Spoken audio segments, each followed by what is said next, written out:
Hörmətli izləyicilər, kanala abunə olub like etməyi unutmayın. Günün xəbərləri təqdim edir.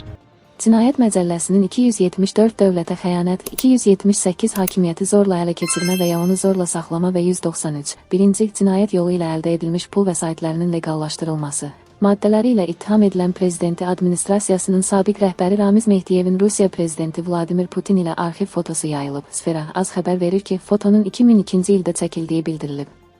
Görüntülərdə Mehdiyevin masa arxasında Putin və Ermənistanın sabiq prezidenti, o dövrdə Ermənistan Təhlükəsizlik Şurasının sədri çalışan Serj Sarkyanla müzakirə apardığı görünür. Bu fotolardan da Mehdiyevin Rusiya ilə isti münasibətlərinin olduğu təsdiqini tapır. Qeyd edək ki, mediada yayımlanan xəbərə görə Ramiz Mehdiyev son dövrlər Azərbaycanla Rusiya arasında münasibətlərdə yaranmış gərginlik dövründən faydalanmağa çalışıb.